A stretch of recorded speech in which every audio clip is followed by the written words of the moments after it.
É professor no Instituto Superior Técnico e especialista em Economia da Saúde. É também o autor de um estudo que analisou ao pormenor a realidade da diálise em Portugal. Dr. Eduardo Costa, agradeço desde já a sua presença neste podcast Está na Dial. Vamos começar pelo estudo que tenho aqui comigo? Claro que sim. Obrigado pelo convite. Ora essa. Preço compreensivo da hemodiálise em Portugal.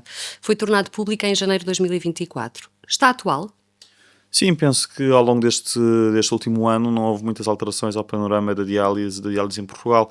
Nós temos um contexto muito particular que se prende com o facto de que, apesar dos cuidados de hemodiálise em particular serem na sua quase totalidade financiados pelo Serviço Nacional de Saúde, estes cuidados, na sua grande maioria dos casos, não são prestados dentro das instituições do Serviço Nacional de Saúde, mas sim através de uma rede de clínicas privadas que têm esta parceria com o SNS. E, de facto, é algo que já existe há várias décadas, que tem tido desafios ao longo das décadas, que poderemos eventualmente falar, mas que ao longo do último ano a situação tem-se mantido relativamente inalterada. Portanto, os desafios que estavam identificados mantêm-se, neste momento, bastante atuais. Então, quais são esses desafios? Eu diria que, quando falamos em parcerias entre instituições dentro e fora do SNS, existe sempre aqui uma relação de negociação implícita que é sempre difícil de articular ao longo do tempo. Nós tivemos, de facto, o processo de construção do tal preço compreensivo, que é basicamente uma taxa, um preço que é pago pelo Serviço Nacional de Saúde para as instituições que tratam estes doentes, e é um valor por semana por doente, e que inclui uma série de diferentes componentes para além da sessão da hemodiálise em si, mas inclui também o acompanhamento do doente, medicamentos, entre outros fatores. Ou seja, não é apenas a sessão de hemodiálise, não é apenas a ação da diálise, exatamente. É mais abrangente e a lógica do preço compreensível, a lógica destes preços que incluem mais do que uma coisa, digamos assim, um preço de pacote, digamos assim, é algo que nós utilizamos nos cuidados de saúde e nos sistemas de saúde de vários países, não apenas em Portugal, como uma forma de promover a eficiência e garantir aquilo que se fala muito da integração de cuidados, não é? De colocar o doente no centro do sistema. E por isso a lógica de termos um preço que abarca uma série de componentes diferentes prende-se precisamente para tentar dar este incentivo de eficiência ao prestador, ao mesmo tempo que garantimos que o doente não tem que andar a circular entre vários pontos do sistema. Isso é uma mais-valia, obviamente, para o doente, não é? Exatamente, é uma mais-valia para o doente e é uma mais-valia para o próprio sistema de saúde que paga, porque dá alguma previsibilidade a quem está a pagar sobre o valor que vai ter que pagar, independentemente do doente consumir muitos recursos ou consumir poucos recursos, porque o valor está fixo. E essa previsibilidade, no caso do SNS, é bom porque reduz o risco financeiro para a entidade que paga. Mas, de facto, há sempre uma série de desafios. Há um desafio sobre a quantidade ou o tipo de serviço que nós temos que incluir neste pacote, se queremos ter um pacote mais alargado ou um pacote menos alargado, e nós tivemos alterações nessa abrangência do pacote. Há uma década atrás esse pacote foi alargado, passamos a incluir mais serviços dentro do pacote para além da hemodiálise per si, e depois há um outro desafio que é qual o valor que atribuímos ao pacote. E, de facto, aquilo que nós verificamos é que, em Portugal, nós tivemos uma redução do valor pago por semana por doente, ali em 2011, na altura da crise financeira, um valor que se manteve reduzido face a essa situação inicial, o que coloca também um desafio para quem está a prestar, portanto, do outro lado da equação, para quem está a prestar os cuidados de saúde. Mas é sempre um equilíbrio, uma negociação difícil entre estas duas partes, não é? Este preço compreensivo não é revisto desde 2012, se não estou em erro? Sim, creio que houve uma ligeira alteração em 2016, mas a grande alteração que tivemos foi, de facto, em 2011, 2012, em que existiu uma redução do valor pago por semana, e essa redução não chegou a ser totalmente revertida ao longo dos anos seguintes. E isto é particularmente problemático se tivermos em consideração que, na generalidade dos sistemas de saúde, o custo de prestação de cuidados de saúde tende a subir. Tende a subir porque a medicação é mais cara, tende a subir porque os salários que nós pagamos aos profissionais de saúde têm que subir, e bem. E, portanto, há toda uma pressão para quem está a prestar cuidados de saúde, sejam os prestadores públicos ou prestadores privados, no que diz respeito a um aumento de preços. E, portanto, aqui coloca-se um desafio financeiro para as entidades privadas que prestam este tipo de cuidados, porque se recebem um valor por doente que está relativamente inalterado ao longo dos últimos anos, e se ao mesmo tempo tem um contexto de subida de custos, e nós agora tivemos em 2022 até a crise inflacionista, que também afeta o setor da saúde, isto coloca obviamente uma dificuldade financeira para quem presta estes Tem cuidados. consequências nas unidades, não é? Exatamente. Olha, e diga-me uma coisa, na sua opinião, porquê que este preço não é revisto? Eu diria que a questão da diálise em Portugal é uma história de sucesso. Ou seja, nós em Portugal temos algumas reservas, por exemplo, em relação às parcerias público-privadas dos hospitais, e há toda uma discussão política sobre as vantagens e desvantagens deste tipo de modelos. E aí pensamos nos grandes hospitais, parcerias público-privadas, como principal tema de discussão. Contudo, o nosso Serviço Nacional de Saúde, apesar de ser um serviço gratuito, universal e de prestação pública, é um serviço que sempre Tendencialmente assentou, público, não é? tendencialmente público, mas sempre assentou muito numa rede de prestação privada. Só para lhe dar alguns exemplos, temos, claro, o caso da hemodiálise, em que mais de 90% dos doentes que fazem hemodiálise em Portugal são tratados em prestadores privados, mas financiados pelo Serviço Nacional de Saúde. Mas temos muitos outros setores, por exemplo, as análises clínicas, tudo o que sejam imagiologia, são setores em que normalmente é o que se chama o setor convencionado, que são entidades privadas que realizam estes exames para os doentes, financiados pelo Serviço Nacional de Saúde, ou mesmo com participações dos medicamentos das farmácias quando nós vamos à farmácia. A farmácia é uma entidade privada, mas que presta um cuidado de saúde público cada vez que a minha caixa de comprimidos é financiada e comparticipada pelo Serviço Nacional de Saúde. Portanto, nós, apesar de termos um SNS que é público, temos uma grande parte da prestação de cuidados pública que tem sido garantida por prestadores privados. E no caso da diálise, essa prestação tem corrido bem. Tem corrido bem porque no setor da diálise há um conjunto de indicadores relativamente exigentes em termos de qualidade e de desempenho que nós conseguimos acompanhar ao longo de vários anos e que se vê precisamente que existe uma melhoria da qualidade da diálise ao longo das últimas décadas. E, portanto, pode-se dizer hoje em Portugal, eu não serei a melhor pessoa para o dizer porque eu não sou clínico, mas pode-se dizer hoje em Portugal que temos uma diálise de alta qualidade e uma diálise muito segura. Nomeadamente quando comparamos com outros países. Uma das melhores da Europa, não é? Diz quem já se sentou aí nessa cadeira nos episódios. Exatamente. Eu posso lhe dar um exemplo de algo que me surpreendeu quando comecei a entrar neste mundo, que era o facto de nós termos mais doentes em tratamento, não propriamente porque temos mais doentes que vão precisar de diálise, mas porque os doentes que estão a fazer diálise estão a sobreviver mais tempo. E, portanto, todos os anos, os novos doentes que entram, como eu não tenho tantos doentes a sair, ou seja, a morrer, consigo aumentar o número de doentes que estão em tratamento. Isso é sinal precisamente da qualidade da diálise em Portugal. Vemos também que, apesar de termos uma população em diálise que é mais velha e que é mais complexa, a taxa de mortalidade, por exemplo, está a baixar ao longo dos últimos anos. Isto são tudo pequenos sinais que, no seu conjunto, sinalizam que nós temos uma diálise que funciona bem. E por isso, daí dizer que a questão da diálise em Portugal tem sido uma relação de parceria entre o SNS e o setor privado que tem funcionado bem. Talvez por ter funcionado bem, me parece que seja uma das razões pelas quais ainda ninguém, que ainda se decidiu não mexer no preço compreensível. É um negócio que não interessa mexer para o Estado, não é? Do ponto de vista do Estado, no curto prazo, obviamente que quanto menor o preço que for pago, melhor do ponto de vista financeiro. Ainda que esteja desatualizado, não é? Ainda que possa estar desatualizado. Mas há uma questão importante do ponto de vista de médio prazo, que é nós precisamos, neste tipo de relações, garantir que há algum equilíbrio e garantir que dos prestadores privados continua a existir o interesse para prestar estes cuidados e a disponibilidade para fazer o investimento necessário para que esses cuidados continuem a manter ou até a aumentar a qualidade que é prestada. E por isso não me parece que, do ponto de vista de médio e longo prazo, seja sustentável mantermos simplesmente um modelo inalterado, por uma questão simples, quer dizer, nós temos um preço que está relativamente inalterado desde 2011 e se pensarmos, por exemplo, um dos principais custos associados à prestação de cuidados de diálise prende-se com os custos dos recursos humanos. Sim. Os médicos, os enfermeiros, os assistentes operacionais, etc. Sendo que as remunerações destes profissionais têm vindo, e bem, a subir muito ao longo dos últimos anos. Porquê?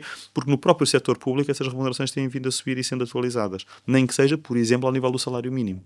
O que significa que isto coloca uma pressão muito grande para quem está a prestar cuidados de saúde, se não tiver essa margem para fazer o aumento salarial também, o que levará a um aumento de custos. E quando nós olhamos, por exemplo, para aquilo que é a prestação pública, nós vemos de facto que os prestadores públicos, não necessariamente de hemodiálise, porque não temos clínicas públicas de hemodiálise, a hemodiálise é prestada dentro dos hospitais, mas nós vemos um aumento muito expressivo do financiamento para os hospitais públicos, por exemplo, ao longo dos últimos anos. O orçamento para o SNS, por exemplo, duplicou entre 2014 e 2024. E, portanto, isto sinaliza que é preciso existir algum equilíbrio nesta relação, sendo que, obviamente, do ponto de vista do SNS, é desejável termos preços baixos, claro, mas também é desejável do ponto de vista do SNS garantir que esta capacidade instalada no setor privado se mantém, Não se esgote.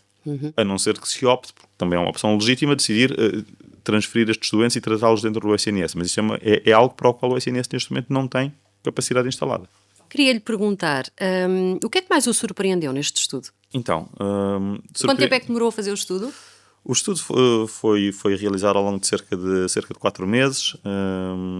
Foi um estudo interessante porque, pela primeira vez, pelo menos de acordo com o meu conhecimento, foi o primeiro estudo que recolheu dados dos prestadores de hemodiálise. Nós temos vários prestadores diferentes, portanto, que têm cada um uma ou mais clínicas de hemodiálise em Portugal, e nós recolhemos dados financeiros de cada uma dessas clínicas em Portugal, com uma representatividade de mais de 80% de todas as clínicas que estavam em Portugal. Portanto, permitiu-lhe ter aqui uma visão muito geral da situação, não é? Permitir-nos ter uma visão muito geral da situação, na medida de ser abrangente a nível do território nacional, mas ao mesmo tempo uma visão muito precisa, porque normalmente este tipo de análise nós olhamos para aquilo que o SNS paga aos prestadores, por isso numa ótica da receita que os prestadores têm, mas este foi o primeiro estudo que olhou para não só a receita que os prestadores têm, mas também para os custos que os prestadores têm.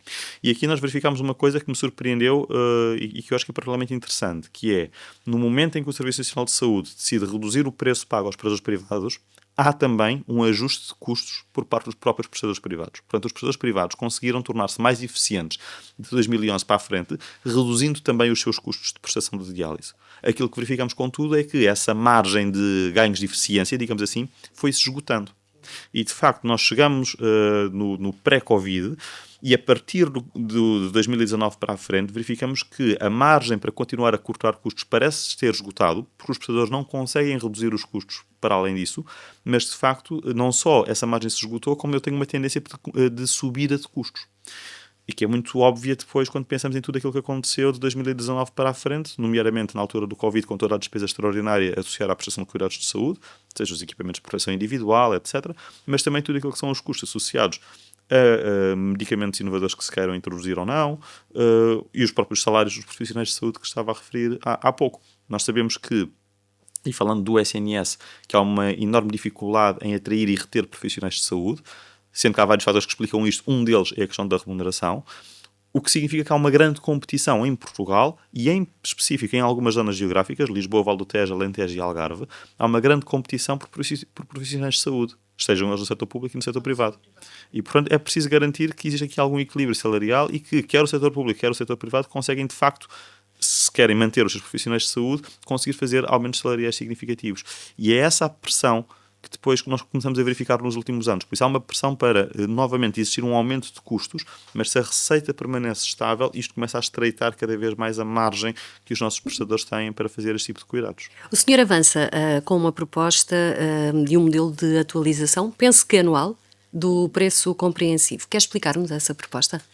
Sim, ou seja, partindo, portanto, de um diagnóstico de que a diálise em Portugal funciona bem, mas que há um desafio e que há um potencial desequilíbrio nesta relação que se quer estável entre o SNS e o setor privado, aquilo que apresento são alguns caminhos de potencial evolução daqui para a frente. E eu diria que esses caminhos podem avançar em 3 dimensões. Por um lado, a necessidade de se olhar para o pacote, para aquilo que eu quero incluir ou não no pacote. Nomeadamente, em Portugal, pode fazer sentido, nós inovamos, só fazer aqui um parênteses, nós inovamos em 2008 quando introduzimos este preço compreensivo, do ponto de vista internacional. Neste momento, há outros países que já estão a ser mais ambiciosos do que nós e a incluir fases mais precoces da doença renal crónica dentro do preço compreensivo. Por isso, essa é uma primeira opção que pode fazer sentido considerar, que é daqui para a frente, pensar, se for do interesse do Serviço Nacional de Saúde, a possibilidade de alargar aquilo que é o pacote de serviços que são incluídos, que são cobertos por esta tal tarifa, digamos-lhe assim. Uma segunda questão que também é particularmente relevante é olharmos para aquilo que são os indicadores de qualidade. É importante garantir que nós continuamos a ter uma diálise de elevada qualidade. Os indicadores que foram definidos na altura, em 2008, nem todos podem estar completamente ajustados àquilo que é a prática clínica de hoje, porque já passaram muitos anos e a prática clínica tem tido inovações e tem tido alterações que fazem sentido repensar e reforçam a necessidade de repensar estes indicadores. E depois, aí sim a questão do modelo de atualização. Ou seja, existindo um preço compreensivo que está definido e que tem sido um valor fixo ao longo dos anos. E, portanto, que é cego a alterações de custos que possam afetar os prestadores. Aquilo que foi proposto é um modelo que todos os anos, um modelo de atualização dinâmico, a partir do qual todos os anos o preço compreensivo é ajustado de acordo com um conjunto de fatores. E o que é interessante, o que eu considero particularmente relevante neste enquadramento, é que os fatores que estão definidos são fatores que estão fora do controle dos prestadores de cuidados de saúde. E que poderiam passar, por exemplo, pela complexidade do doente que faz o tratamento? Também. Mas Porque os doentes não são todos iguais, não é? Os doentes não são todos iguais e as clínicas de hemodiálise em Portugal não tratam todas o mesmo tipo de doentes. Há determinadas clínicas que tratam doentes mais complexos do que outros e no relatório faço referência precisamente à necessidade de termos um preço ajustado da mesma forma como os hospitais públicos em Portugal eram financiados até muito recentemente de acordo com a complexidade dos doentes que tratavam. O Hospital de Santa Maria recebia um valor por um doente internado que era maior do que o Hospital da Figueira da Foz. Porquê? Porque é um hospital mais diferenciado que trata doentes mais complexos. A diferença de complexidade entre clínicas não vai ser tão grande como esta diferença que estávamos aqui a falar neste exemplo hipotético. Mas existe uma diferença, de facto, no grau de complexidade dos doentes. E faz sentido que o preço compreensivo possa ser um pouco maior para clínicas que tratem doentes mais complexos do que para clínicas que tratem doentes menos complexos. Para além disso, temos uma questão de... Há algumas outras dimensões que faz sentido considerar, nomeadamente há alguns doentes que são doentes muito raros, mas que são doentes com um custo muito elevado, por serem doentes altamente complexos. Esses doentes provavelmente poderiam ser financiados de forma separada dos restantes doentes, para evitar que exista aqui algum risco de uma clínica não querer tratar estes doentes. E, para além disto, temos de ter em consideração que a rede de clínicas em Portugal é muito capilar. Nós temos largas dezenas de clínicas espalhadas pelo território nacional, incluindo em algumas zonas que são zonas com uma escala reduzida, ou seja, uma clínica que esteja numa zona muito rural é uma clínica que terá um potencial de número de doentes que será sempre um potencial relativamente reduzido. Ora, se nada for feito, a médio prazo isto pode dar um incentivo a que o prestador desta clínica decida não ter esta clínica naquela localização porque pode não ter um número de doentes que seja suficiente para ser rentável para a sua atividade. Nessa circunstância, nós também deveríamos ter em atenção e deveríamos ter um modelo que permitisse ajustar para clínicas de reduzida dimensão, para garantir o acesso aos cidadãos a este tipo de cuidados e a sua proximidade. E essas clínicas não poderiam, por exemplo, ter mais competências? Isso não seria uma forma de conseguir contornar aí esse problema? Sim, aí voltamos, digamos assim, àquele primeiro ponto que tinha a referir, que olhámos para o pacote, digamos assim. O modelo que propus é um modelo que me diz, mantendo o pacote tal e qual ele está hoje, o preço deveria variar ao longo dos anos, para cima ou para baixo, e aproveitar só fazer aqui um parênteses breve. Nós simulámos o que é que teria acontecido se este modelo tivesse sido introduzido há uns anos atrás. E há anos em que o preço sobe, há anos em que o preço desce. E, novamente, porque isto não depende de fatores que sejam internos aos prestadores, mas depende de fatores que são externos. Por exemplo, a atualização do salário mínimo, porque nós sabemos que há uma parte dos custos dos prestadores que depende do salário mínimo. Portanto, se o salário mínimo sobe, o preço compreensivo deve ser ajustado dessa forma. Se a inflação no setor da saúde aumenta, o preço compreensivo deve ser ajustado dessa forma. Se o custo da energia ou da água aumenta, o preço compreensivo deve ser ajustado dessa forma. E, por isso, este modelo depende desses fatores, que não são fatores que os prestadores controlem. E esta questão é importante, porque nós queremos garantir que não é o prestador que inflaciona os seus custos para depois receber um preço mais elevado. Pronto, não é o prestador que controla o preço de energia ou o preço da água. Mas uma coisa diferente é precisamente pensarmos sobre, dentro do meu pacote de serviços, para além da sessão de hemodiálise, para além da medicação, etc., se faz sentido ou não faz sentido alargar o âmbito de prestação. E isto é algo que vai depender, obviamente, da vontade dos prestadores, mas, acima de tudo, também vai depender da utilidade que for vista nesta abrangência adicional de serviços por parte do próprio Serviço Nacional de Saúde. Mas é algo que há vários países que estão a fazer, nomeadamente para tentar, não propriamente evitar, mas adiar o início da diálise. Ou seja, A diálise, estamos a falar de doentes com doença renal crónica já em estadios avançados. Aquilo que está a ser feito em alguns países, nomeadamente, por exemplo, nos Estados Unidos, são modelos de preço compreensivo que abrangem também aquilo que se chama a pré-diálise, ou seja, os doentes que estão em progressão, mas que ainda não estão num estadio grave o suficiente para necessitarem de diálise. E, portanto, existindo um acompanhamento mais próximo destes doentes por parte do nefrologista, com uma equipa multidisciplinar, com apoio ao nível da nutrição, com apoio ao nível da gestão da diabetes, da doença cardiovascular, isto pode permitir adiar o início da diálise. E a questão do adiar o início da diálise tem uma vantagem óbvia para o doente. Para o doente, claro. Pronto, tem uma enorme qualidade de vida enquanto conseguir adiar o início da diálise, mas também uma vantagem financeira para o sistema, porque tratar um doente em diálise é muito mais caro do que tratar um doente antes do mesmo iniciar a diálise. Portanto, se nós conseguirmos adiar e prolongar o período que o doente está sem diálise, estamos de facto a reduzir também aquilo que é o custo deste doente para o sistema de saúde. E, portanto, é possível que esse interesse exista entre aquilo que é o setor público e o setor privado para, na prática, refundar, digamos assim, esta parceria que até aqui tem corrido bem. Mas é obviamente uma opção política, não apenas económica. Portanto, há elementos económicos que aqui são relevantes, mas também pode ser argumentado, e é um argumento válido, que este acompanhamento de doentes pode ser feito dentro do próprio SNS. A única questão aqui é que se prende com a capacidade que o SNS neste momento tem ou não tem para dar resposta. Muito bem. Estamos a terminar. Não posso deixar de lhe perguntar como é que perspectiva o futuro da diálise em Portugal? Tendo em conta tudo isto de que falamos, não é? Não, essa é a pergunta do milhão de dólares, não é? Exato. Mas é difícil E não esquecem responder, também mas... que Portugal é dos países europeus que tem maior incidência da doença, não é? Sim, Isto também tem que ser levado em conta. A doença renal crónica em Portugal é historicamente uma doença com elevada carga, ao nível da prevalência, ao nível da incidência.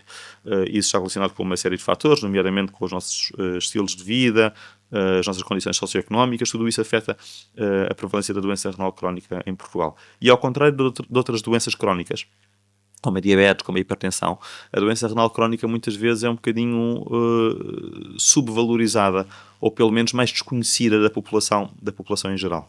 E, portanto, há um trabalho que creio que tem que ser feito daqui para a frente, de reforçar aquilo que é a importância da doença renal crónica em Portugal, porque, de facto, a prevenção, ou pelo menos o tratamento em fases precoces da doença renal crónica, traz enormes ganhos para os doentes e traz poupanças significativas para o sistema de saúde.